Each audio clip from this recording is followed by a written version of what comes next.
Assalamualaikum warahmatullahi wabarakatuh. Hari ini saya berkesempatan untuk mewawancarai Ibu Kepala SDN Lakarsarti 2, yaitu Ibu Nunu Wijayanti, SPD SD. Selamat pagi Bu Nunu. Selamat pagi Bu Rizky. Bagaimana kabarnya? Alhamdulillah sehat walafiat. Alhamdulillah. Ngapunten nggih Bu, saya ngerepoti hari ini. Hari ini saya akan mewawancarai tentang bagaimana pengambilan keputusan yang selama ini berdasarkan pengalaman yang Ibu alami. Oke.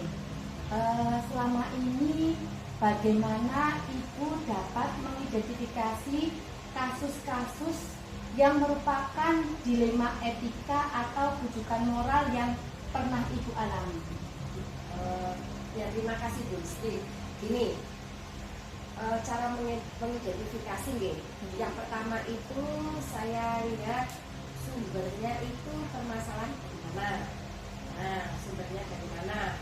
Terus habis itu yang kedua, mengidentifikasi permasalahannya itu kadar permasalahannya. Kan permasalahan itu mulai dari ringan sampai berat. Kita harus menentukan. Terus yang ketiga, kita lihat ini apa itu dampaknya itu ke siapa. Nah, dampaknya itu ke siapa Yang berkepentingan.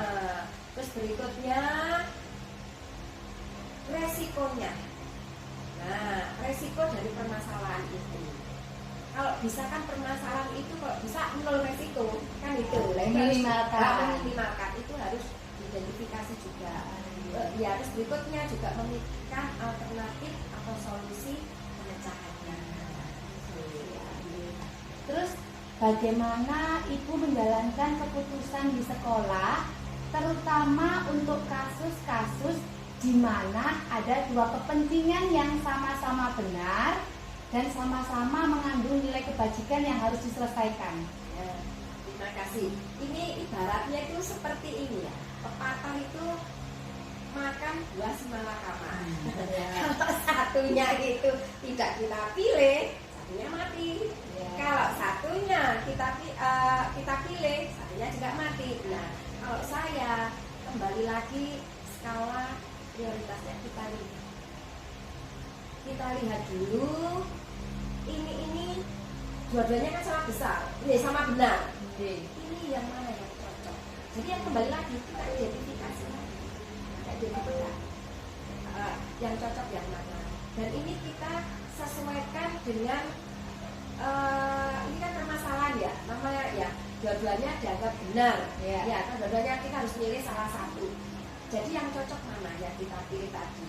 Terus resikonya yang paling minimal gitu. Terus kita pahamkan, karena kan ada dua kubu yang penting inilah kita pahamkan. Jadi harus ada pendekatan. Pendekatan ini yang harus kita komunikasikan. Nah, komunikasi tentu saja dengan cara yang baik, terus kita ajak berpikir. Nah, jadi dalam keputusan tidak melulu dari saya, tapi yang berkepentingan tadi kita ajak berpikir. Otomatis namanya pendidik pasti akan memilih yang terbaik saat itu. Terus prosedur seperti ini apa bisa dilakukan dengan lancar-lancar saja ya? Namanya kendala itu pasti ada. Nah, ini pentingnya kita setiap melakukan tindakan itu harus ada evaluasi, ada monitoring dan evaluasi. Pasti Bu, setiap langkah itu kendala pasti ada, permasalahan pasti ada. Diurai di situ. Makanya kita harus mengefektifkan komunikasi atau koordinasi. Dari situ apa yang sudah kita lakukan atau pemecahan masalah alternatif apa yang sudah kita putuskan itu kita evaluasi efektifnya. Dampaknya bagaimana? Apakah benar bisa meminimalkan atau menolkan masalah? Nah, itu kita evaluasi. Terus hal-hal apa saja yang selama ini Ibu lakukan yang Ibu anggap itu efektif dalam pengambilan keputusan ketika Ibu menghadapi suatu dilema etika? Berarti kalau dilema etika itu dua benar ya? Ya. Nah, dua benar ya. Nah itu tadi saya Bagaimana? trik saya kembali melakukan apa itu pemecahan masalah tadi itu ya, itu melalui prosedur-prosedurnya. Yang pertama itu saya mengidentifikasi permasalahannya dulu. Itu dari sumbernya, terus apa itu berat ringannya kasus ya, terus dampaknya itu kita identifikasi. Kalau sudah, kita cari solusinya, permasalahannya. Nah dari solusi ini tidak cukup 1, 2, bisa 5, bisa 6, karena kita harus trilema opsi. dari itu baru kita evaluasi mana yang paling cocok dari alternatif yang sudah kita sesuaikan. Nah kita pilih solusi yang terbaik. Kalau sudah, kita berkoordinasi dengan yang berkepentingan, kita komunikasikan. Nah kalau sudah dikomunikasikan, baru kita laksanakan. Nah kita melaksanakan itu harus memperhatikan karakter yang akan kita selesaikan ya. Terus juga komitmen kita. Kalau kita sudah mengambil keputusan, komitmen kita itu harus terjaga. Misalnya apapun, sebaik apapun tujuan, komitmen kita tidak kuat, akan melemah, bisa-bisa timbul masalah baru. Nah ini berhubungan dengan komitmen yang Ibu sampaikan. Kira-kira tantangan apa yang biasanya terjadi supaya komitmen itu tetap ada? Tantangannya Iya, tantangannya. Tantangan itu komitmen itu memang ada kalanya bisa melemah. Ya. Nah itu yang susah Nah, dulu. susahnya memang justru di situ, memang justru menjaga komitmen itu tetap kuat, itu yang susah memang. Nah caranya kembali lagi, kita selalu koordinasi atau komunikasi, selalu memonitoring. Nah, terus evaluasi. Dari evaluasi itu kita tidak lanjuti. Jadi kalau sudah dievaluasi tidak berhenti Bu, kita tidak lanjuti. Ke depan bagaimana? Nah, supaya apa yang terjadi dulu itu mungkin ada lemahnya, itu bagaimana ke depan itu menjadi kuat, menjadi lebih baik, Sehingga komitmennya tetap terjaga. terjaga. Oke. Kadangkala memiliki suatu jadwal tertentu dalam sebuah penyelesaian kasus. Apakah langsung menyelesaikan di tempat ataukah perlu misalnya kasusnya seperti ini, berarti harus dijadwalkan waktu yang tepat itu ini, atau bagaimana prosedur yang biasanya dilakukan kalau misalnya ada satu masalah terus mau diselesaikan? Apakah perlu dijadwalkan dulu ataukah memang harus diselesaikan di tempat atau bagaimana? Nah, kalau ini berdasarkan pengalaman saya selaku manajer mengelola sekolah ya Bu ya, supaya permasalahan itu kalau bisa tidak ada. Tapi kan tidak ada kan ya, tidak mungkin. Itu nggak ada seninya. Untuk meminimalkan masalah itu, memang saya setidaknya selaku manajer itu menjadwalkan 1 bulan sekali. Itu selalu ada rapat koordinasi. Selain ada rapat koordinasi yang insidental atau kondisional, itu ada 1 bulan yang terjadwal. Ya 1 bulan yang terjadwal itu kita refleksi. Yang dilalui 1 bulan kemarin itu, apakah di situ tuh masih ada kendala atau ada ganjalan-ganjalan yang dihadapi oleh pendidik ataupun peserta didik? Itu kita mengkomunikasikan. Nah itu yang terjadwal ya. Dari situ nanti akan bermunculan. Nah dari masalah-masalah itu kita kelola. Jadi masalah dikelola, nggak boleh dibiarkan. Kita kelola, kita ajak bicara para pendidik dan pendidik itu mencari solusi, mengidentifikasi yang kendala-kendala dulu, terus kita cari solusinya, kita evaluasi di situ, kita pilih mana solusi terbaik, kita habis itu kita berkomitmen bersama untuk memecahkan, dan itu akan dipakai untuk ke depan. Nah itu yang terjadwal. Kalau yang kondisional, kepala sekolah itu didampingi oleh para koordinator. Permasalahan kan pasti ada yang mendadak gitu ya, dan ada yang perlu diselesaikan saat itu juga. Ini kepala sekolah tidak berdiri sendiri. Nah, tapi kepala sekolah itu akan berkoordinasi. Dari 5 koordinasi itu, masalah ini cocok pada koordinator yang mana. Misalnya tentang kesiswaan masalahnya, ya saya akan berkoordinasi dengan kesiswaan. Nah, di situ kita akan kembali ke prosedurnya tadi. Nah, itu yang harus diselesaikan saat itu juga. Ya, terjadwal maupun disediakan dengan kerjasama dengan pihak-pihak terkait, termasuk dibantu oleh dengan tim koordinasi di sekolah itu. Gitu. Faktor-faktor yang selama ini Ibu anggap mempermudah Ibu dalam pengambilan keputusan. Jadi faktor-faktor yang membantu Ibu atau mempermudah ketika Ibu menghadapi dilema etika terus menyelesaikannya lebih mudah, itu kira-kira faktor penunjangnya apa? Faktor penunjangnya adalah karakter dari para pendidik. Para pendidik itu welcome terhadap perubahan. Para pendidik itu, para bapak ibu guru saya ya, itu bukan orang yang ini stagnan. Maksudnya prosesnya ini.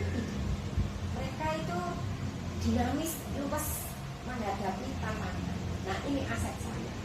Nah, faktor ini, karakter dari bapak ibu guru yang bagus ini.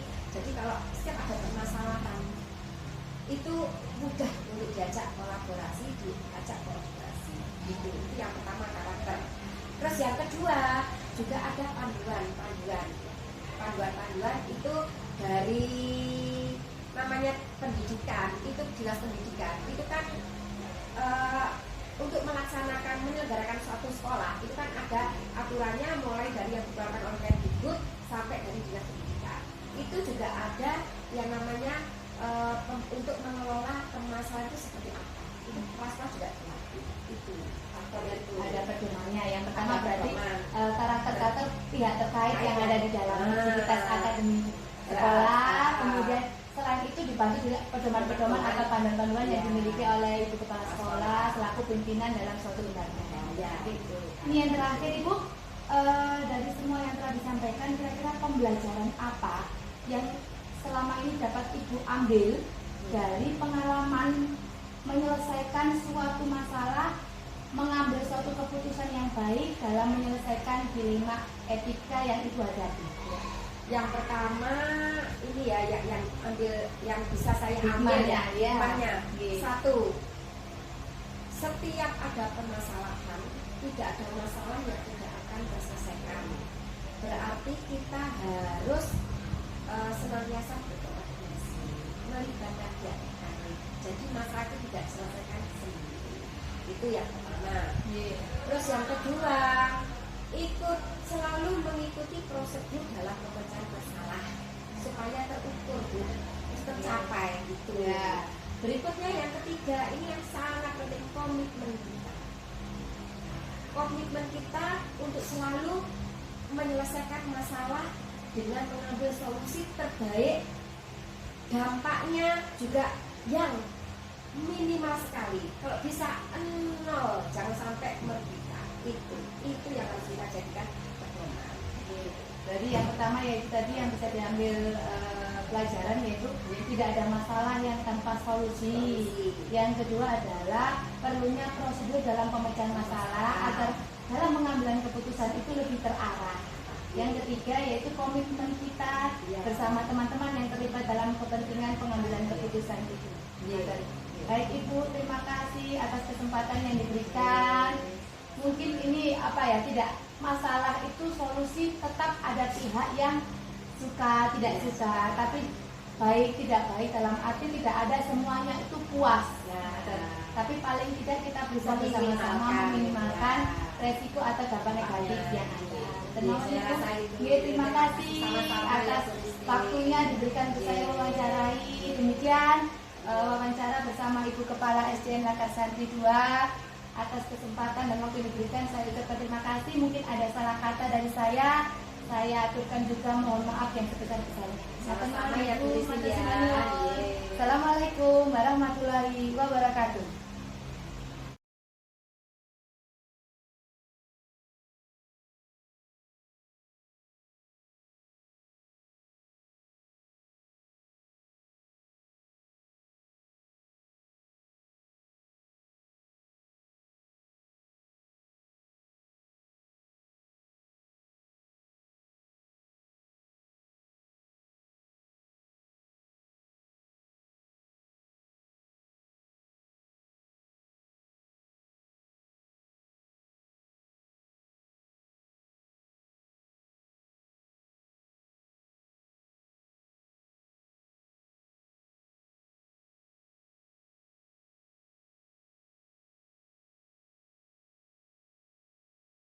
Assalamualaikum warahmatullahi wabarakatuh. Berjumpa kembali dengan saya Ristina Setiawati dan dengan Ibu Lis Lestari SPD MSI selaku Kepala SDN Lidah Kulon 1 dalam kegiatan wawancara bagaimana cara pengambilan keputusan yang baik.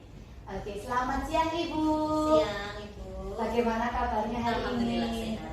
Alhamdulillah. Ngapunten ya Ibu ngerepotin jenengan. Oke. Ibu. Ini ada sedikit pertanyaan tentang bagaimana pengalaman dalam pengambilan keputusan yang baik. Oke. Selama ini bagaimana Ibu mampu mengidentifikasi kasus-kasus yang ada di sekolah khususnya yang merupakan dilema etika ataupun bujukan moral? Ya, terima kasih. Semua tak lepas dari koordinasi, komunikasi, dan kolaborasi dengan guru kelas. Ya. Karena sebagai pemangku kepentingan, tidak mungkin saya jalan sendiri. Pasti ada tim. Nah, di dalam setiap kasus-kasus yang ada, peristiwa-peristiwa yang ada, pelaporan itu diperlukan. Jadi, semua guru kelas memberikan laporan, misalnya ada ditemukan kasus seperti ini, langkah jalan keluarnya harus bagaimana. Kita perlu duduk secara persuasif untuk melakukan komunikasi dan diskusi, mencari solusi bersama. Itu yang saya lakukan. Berarti harus ada kerjasama tim ya, harus ada pelaporan, Iya. komunikasi yang baik sehingga nanti akan dicari bagaimana solusinya. Oke.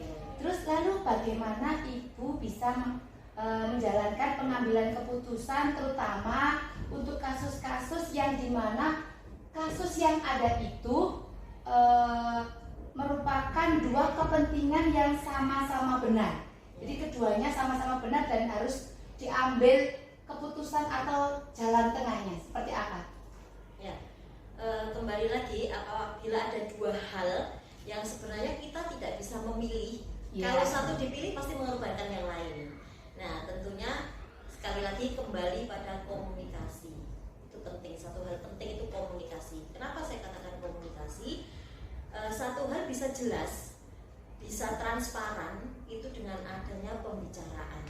Nah, pembicaraan ini tak lepas dari kerja tim itu tadi, terutama di SD. Di SD itu kan gurunya harus super power. Nah, semua mapel harus berani dibabat, semua masalah harus bisa diatasi sendiri. Beda dengan SMP atau jenjang yang lebih tinggi lainnya. Ya, TK SD itu hampir sama. Kita tidak ada BK, ya, semuanya diatasi oleh guru wali kelas dan juga guru agama, terutama itu yang luar biasa. Ya. Jadi untuk pengambilan keputusan tetap saya memang yang memutuskan, tetapi usulan dari bawah itu sangat diperhatikan. Oh, gitu. Berarti pengambilan keputusannya adalah dengan mempertimbangkan hal-hal yang perlu diuji, misalnya saran, terus Tanggapan, pihak yang diuntungkan ataupun dirugikan. Iya. Nah, baik. Lalu prosedur seperti apa? Langkah-langkah yang diambil ketika mau diambil keputusan itu seperti apa? Di awal kita harus ada identifikasi masalah dulu. Nah, dari identifikasi masalah kita mencari celahnya, kelebihannya di mana, kekurangannya di mana, kemudian mana yang bisa kita ambil jalan tengahnya, agar tidak ada yang benar-benar dirugikan atau yang benar-benar diuntungkan. Jadi sekolah memposisikan sebagai pihak yang netral, ada di tengah, ya. Jadi identifikasi masalah, kemudian perumusan kira-kira ini mau diapakan, ini mau dibawa kemana.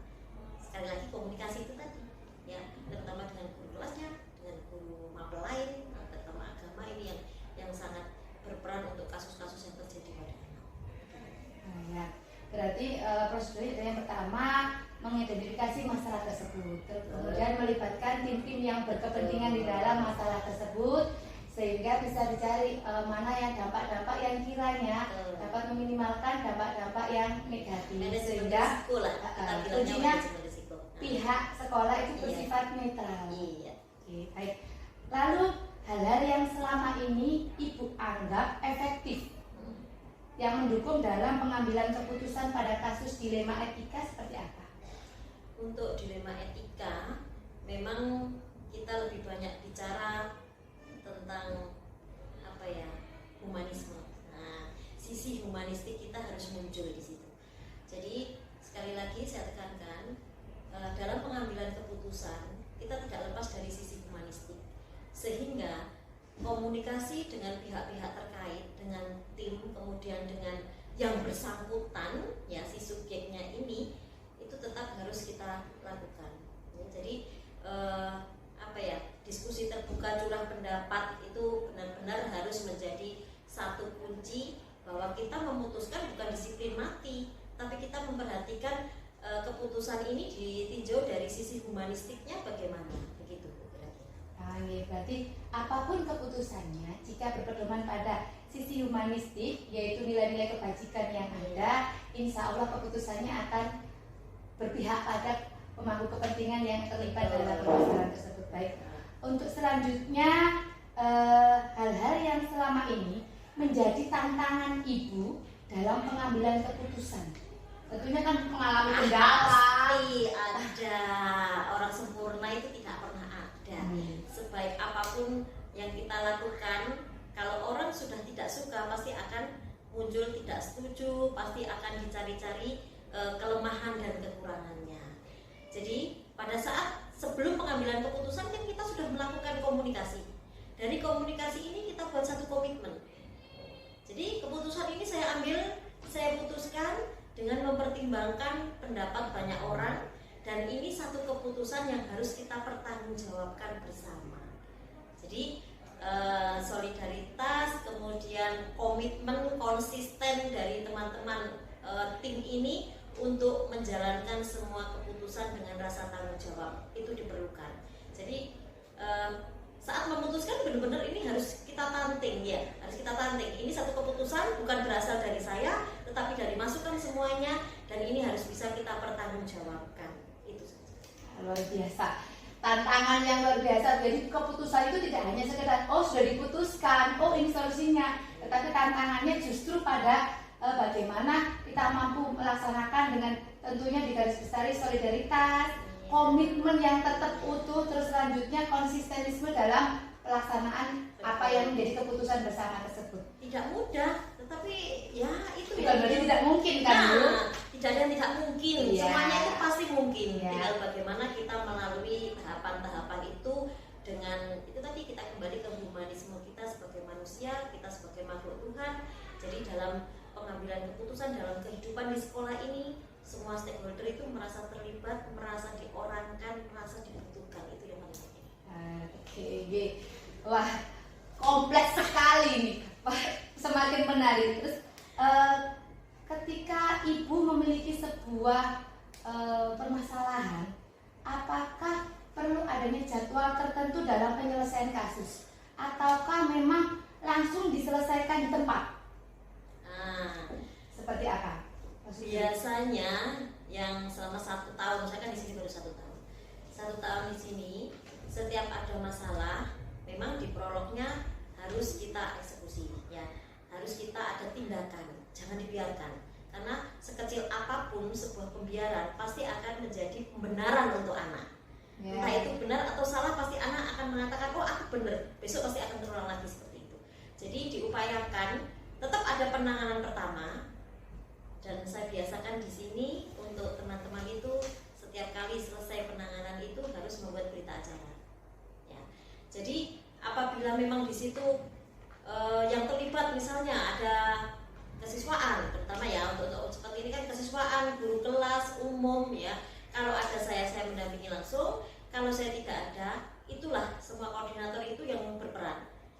Nah, apabila mereka sudah mampu untuk memutuskan laporan ke saya, Ibu, ini tadi begini, secara berita acara kita ada.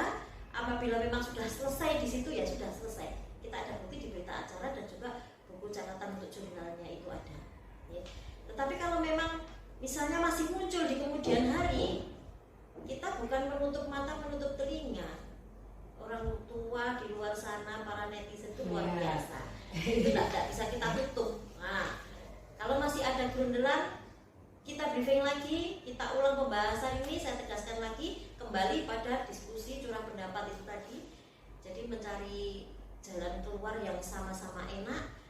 Itu tadi, tidak ada yang merasa sangat diuntungkan, juga tidak ada yang merasa sangat dirugikan. Kalau perlu memang orang tua juga harus dipanggil. Dilibatkan. Kita ada komite yang luar biasa, komite di sini solid dan siap gerak, pokoknya 86 kalau dipanggil. Wah, sebetulnya yang pertama yaitu jelas ada penanganan pertama Betul, dari ada, pihak-pihak pasti. yang fokus terlibat di Iya. dalamnya. Kemudian ada dalam bentuk berita acara. Dan tentunya ada tim-tim di dalam sekolah yang ikut berkecimpung di dalamnya seperti kesiswaan ataupun koordinator lainnya yang terlibat yang nantinya akan dalam bentuk jurnal. Jika terjadi masalah itu terulang atau masih ada efek berdampak yang Iya, berbeda, iya. otomatis ada namanya refleksi Betul. terhadap pengambilan keputusan yang sebelumnya sudah dilakukan, peninjauan kembali istilahnya. Betul. Oke. Baik, lalu adakah faktor-faktor yang selama ini mempermudah atau membantu dalam pengambilan keputusan yang sudah Ibu lakukan? Yang paling mempermudah terutama ya kesulitan tim itu, konsistensi tim, solidaritas mereka, komitmen mereka, kemudian juga dari orang tua kali murid. Nah, orang tua ini kan ada beberapa tipe yang bisa kita lihat di lapangan ya. Ada yang proaktif dengan sekolah, ada yang berlaku seperti netizen itu tadi, Kontra. semuanya jelek, tidak ada yang bagus. Sementara itu anaknya dititipkan di sini kan aneh ya. gitu. Iya. Kemudian ada yang sudah Bu, kalau memang ada masalah dengan anak saya serahkan ke pihak sekolah. Itu sangat membantu kita untuk penyelesaian setiap masalah. Yang pasti dari orang tua yang proaktif. Meskipun kita tidak menolak adanya kritik saran, oke, kita jalankan. Seperti tadi kan, tetap ada peninjauan lagi, gitu. Setiap ada keputusan, ada kegundulan dari wali murid, ya itu harus kita tindak lanjuti. Bagaimanapun juga kita itu pelayan publik. Pelayan publik itu harus siap. Meskipun kita benar disalahkan, kita harus punya alasan kenapa kita melakukan hal itu. Gitu. Bahan pertimbangan pengambilan Betul. keputusan tersebut. Iya. Nah, ini Bu kuncinya. Tim yang solid dan komitmen yang utuh itu kan tentunya tidak mudah. Nah, membentuknya itu dari mana? Mungkin kan ada rapat atau apa yang trik lah apa ya istilahnya Iya. saran lah mungkin. Untuk menyamakan persepsi ya, Iya. intinya situ. Untuk menyamakan persepsi biar kita satu visi, satu tujuan, kita mau kemana, kita mau apa, sementara kita berangkat dengan kendaraan yang sama. Jadi maunya pada saat awal itu memang harus ada benar-benar komitmen. Jadi begini, dari awal saya masuk, saya masih tergolong untuk teman-teman di sini jauh di bawah usianya. Saya masih junior sekali dibanding teman-teman di sini. Kemudian kita buat satu kesepakatan, ya seperti kontrak kerja tak tertulis, kita kesepakatan saja bahwa nama baik sekolah itu adalah nama baik kita sendiri. Apa yang baik silahkan bawa keluar, apa yang kurang buatlah catatan, buatlah semacam refleksi. Nantinya kita akan melakukan monitoring dan evaluasi untuk selanjutnya. Jadi rutinitas, semua kekurangan, masukan dari wali murid, masukan dari siapapun kita terima. Jadi kita buat forum itu, saya tidak selalu resmi harus dengan rapat, ayo kita rapat jam sekian, tidak. Saya lebih banyak ke pendekatan persuasif. Dari hati ke hati. Nah, pendekatan persuasif, kenapa demikian? Secara usia saya di bawah, secara kepangkatan saya di bawah, tetapi saya yakin alumni guru penggerak itu tidak bisa digabung kiri. Kita harus bergerak, ojo wedi. Itu saja intinya, jangan takut. Ya, jadi persuasif itu saya lakukan. Jadi pendekatan ke teman-teman. Ya, alhamdulillah jika selama ini orang mengatakan hati-hati masuk level 1. Iya. Dan Ya harus hati-hati punya alhamdulillahnya saya nggak pakai nyebrang, masa salah. salah dari kiri berarti ya. Gitu. Jadi kuncinya di situ kita buat pondasi dulu. Kalau di awal kita nggak ada pondasi, tidak ada komitmen bersama, program sebagus apapun tidak akan bisa jalan. Yakin. Jadi di awal kita pondasi dulu, kita sentuh hatinya. Saya sebulan di awal, 2 bulan awal itu saya hanya melakukan pendekatan dengan teman-teman. Pendekatan persuasif secara kita kekeluargaan, secara saya sebagai sesama manusia. Ya, itu saja. Jadi setelah dari teman-teman kita sudah tahu si A, si B, si C dengan karakter yang seperti ini, diferensiasi itu harus kita perhatikan, bukan hanya murid yang harus kita pegang untuk perbedaan itu, tapi semua teman-teman guru itu tidak bisa dikebiah-uyah sama, tidak bisa. Ya, jadi itu kita lakukan dulu pendekatan persuasif secara pribadi, karena bagaimanapun juga saya itu orang baru, saya yang harus menyesuaikan dengan mereka, bukan mereka yang mengikuti saya. Itu yang saya mau ya, dan ternyata jalan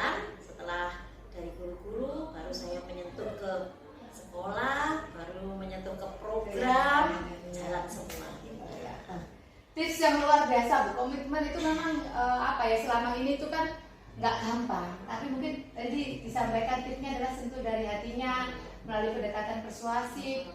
Tidak usah dulu program-programnya, tetapi lebih pada kalau kita klop, apa yang kita ada di depan jalani bersama itu akan lebih lancar nanti ke depannya. Tapi ada kelemahannya juga loh metode seperti itu.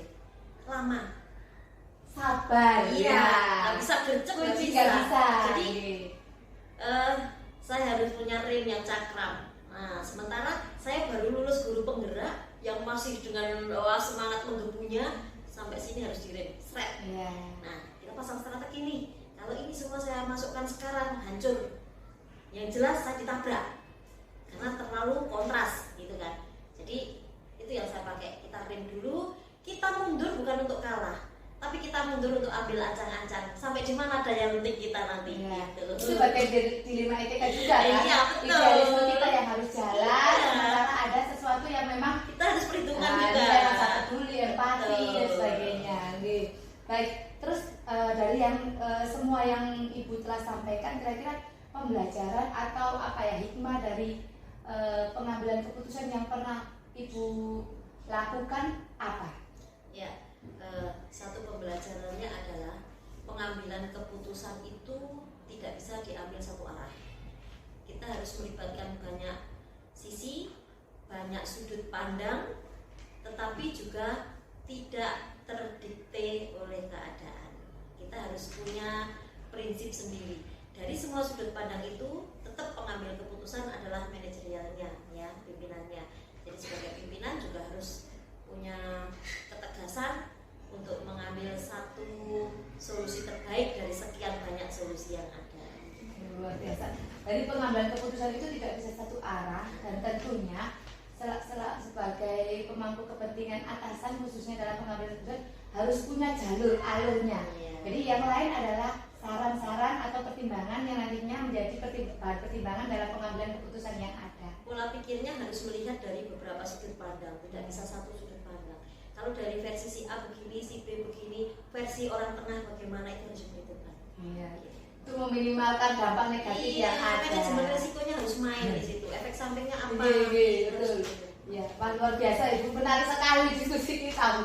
Jadi maunya panjang, tapi karena memang sudah ditutup dan pertanyaannya sudah habis, ilmunya sudah didapat banyak, mungkin di lain kesempatan kita diskusi kembali. Siap. Mungkin keputusan memang tidak bisa memuaskan semua pihak, Iya. tapi paling tidak meminimalkan dampak negatif dari Yang terjadi. pihak-pihak yang ada. Mawar. Baik, terima kasih atas kesempatan yang diberikan Bu Lestari, semoga sehat selalu. Amin. Sukses ya. Iya. Tidak ada yang tidak mungkin. Amin. Ya, terima kasih doanya. Tergerak, bergerak, Menggerakkan. menggerakkan. Oke, terima kasih. Wassalamualaikum warahmatullahi wabarakatuh. Waalaikumsalam warahmatullahi wabarakatuh.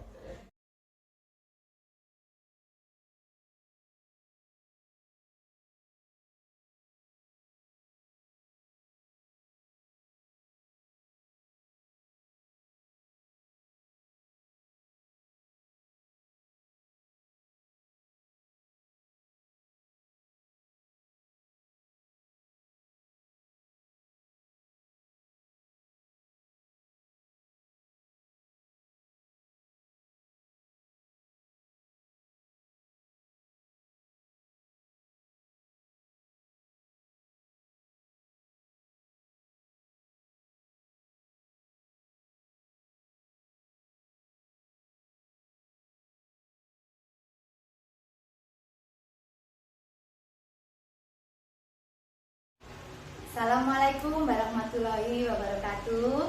Waalaikumsalam warahmatullahi wabarakatuh. Selamat pagi Bu Wahyu.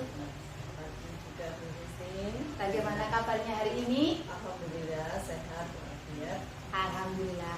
Pada kesempatan kita kali ini kita akan membahas bagaimana pengambilan keputusan dalam menghadapi dilema etika melalui 3 prinsip maupun 9 langkah dalam pengambilan keputusan berdasarkan yang pernah Ibu alami selaku pimpinan sebuah instansi sekolah, yaitu SDN Lakar Santri 1. Leres nih Ibu? Oke. Baik, kali ini ada sedikit berbagi tentang pengalaman ya Ibu, ngapunten repoti ya Bu Wahyu. Oke. Selama ini bagaimana Bu Wahyu mampu mengidentifikasi kasus-kasus yang pernah dialami yang merupakan dilema etika ataupun rujukan moral di instansi yang Ibu pimpin? Kalau saya mengidentifikasi kasus-kasus yang ada di sekolah itu saya bilang menjadi kasus yang besar atau kecil. Contohnya kalau kecil ya bisa saya tangani dengan cepat. Kalau masalah besar itu pun saya musyawarahkan baik di dalam internal sekolahan maupun di luar sekolah. Baik, berarti yang dilakukan pertama yaitu melalui kegiatan identifikasi kasus yang dialami. Ya, lingkupnya besar ataupun kecil. Nah, gitu. Baik, lalu bagaimana Ibu menjalankan pengambilan keputusan yang ada di sekolah, terutama untuk suatu keputusan yang diambil itu harus bertentangan antara dua kepentingan, yang keduanya memang sama-sama urgent, kedua-duanya sama-sama benar. Bagaimana? Masalah yang sama, kalau masalah yang sama-sama urgent seperti misalnya keputusan untuk pentas seni contohnya di situ sudah dijelaskan ada peraturan dari Diknas, regulasinya aturan dari Diknas bahwa sekolahan itu hanya boleh mengadakan secara sederhana tanpa memungut biaya ke wali murid. Saya sampaikan juga saya adakan rapat bahwa baik itu rapat secara keseluruhan, baik komite, wali murid, sama guru, itu saya jelaskan bahwa tidak ada kegiatan, boleh mengadakan kegiatan tapi tidak boleh memungut biaya ke wali murid, karena boleh diadakan kegiatan pentas seni secara sederhana, jadi tidak merugikan atau komplain terhadap wali murid. Baik, kalau terjadi kedua kepentingan itu sama-sama benar, berarti langkah yang pertama yaitu komunikasi tadi ya. Komunikasi melalui rapat dengan kepentingan tadi. Kalau misal pun dengan kegiatan pentas seni berarti ada unsur gurunya, kepala sekolah maupun wali murid yang terlibat di dalamnya. Oke. Lalu langkah-langkah ketika menghadapi masalah itu yang pertama dilakukan apa? Saya ada musyawarah tadi. Oh, musyawarah. Oke, musyawarah melalui komunikasi yang baik dengan kepentingan-kepentingan yang terlibat tadi. Oke, baik. Sekarang ini yang selama Ibu menghadapi suatu kasus atau permasalahan di sekolah, hal efektif apa yang mendukung dalam Ibu mengambil keputusan ketika terjadi dilema? Kita bicarakan ke pengambilan itu dengan musyawarah baik di dalam stakeholder, di dalam lingkungan sekolahan. Seandainya masalah itu tidak bisa tertangani, saya minta bantuan ke X, baik itu kepada penasihat ataupun kepada pengawas, jadi bisa menyelesaikan masalah-masalah. Oke, dari pengambilan keputusan yang efektif tadi dengan dukungan pemangku kepentingan yang ada tentunya. Jadi dari stakeholder, kalau masih belum terselesaikan berarti ada yang namanya konsultasi dengan yang Ibu sampaikan tadi dengan pengawas. Baik, selanjutnya tantangan yang Ibu hadapi ketika permasalahan itu ada di sebuah instansi. Tantangan yang paling berat itu kalau masalahnya penyelesaiannya itu secara individu, maksudnya masalah itu secara personal yang susah untuk ditangani. Terus itu kan harus menilai pada nilai rasa, karena kalau individu itu kan perorangan, jadi saya mengambil keputusan tertangani itu secara keseluruhan agar masalah itu bisa tertangani dengan baik, tidak merugikan semua pihak. Oh iya itu. Berarti itu tadi sesuai dengan prinsip rasa peduli ya dalam Iya. pengambilan keputusan. Jadi tantangannya adalah jika sikap individualisme itu ada, sehingga merupakan bagi tantangan ketika pengambilan keputusan itu harus apa ya istilahnya, mengambil hati kepedulian yang ada. Oke, prinsip rasa peduli. Selanjutnya ketika ada suatu masalah, apakah Bu Wahyu perlu penjadwalan dalam penyelesaiannya, atau ini masalah, oke langsung saya ambil keputusan, atau ini ada masalah, oh kayaknya ini perlu dijadwalkan di waktu tertentu, ataupun perlu adanya undangan-undangan tertentu, atau bagaimana? Tergantung masalahnya, Bu. Kalau masalahnya itu bisa diselesaikan dengan cepat atau ditangani dengan baik, pasti cepat selesai. Apabila masalahnya itu memerlukan penanganan, itu perlu penjadwalan, karena untuk menyelesaikan masalah-masalah itu tidak mudah gitu loh. Kalau masalahnya itu masalah yang besar gitu.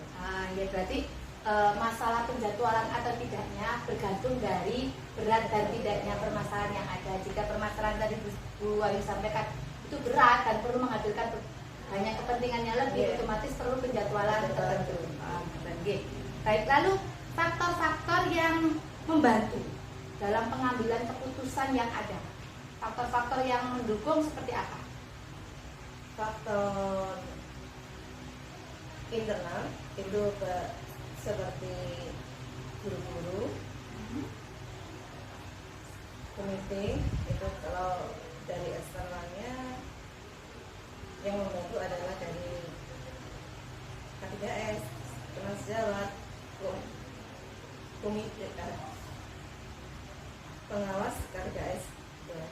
Jadi faktor internalnya berasal dari lingkungan sekolah, jadi kepentingan-kepentingan yang ada di dalam sekolah. Eksternalnya adalah pertimbangan dari teman-teman sejawat, dari K3S, ataupun mungkin saran atau masukan dari pengawas.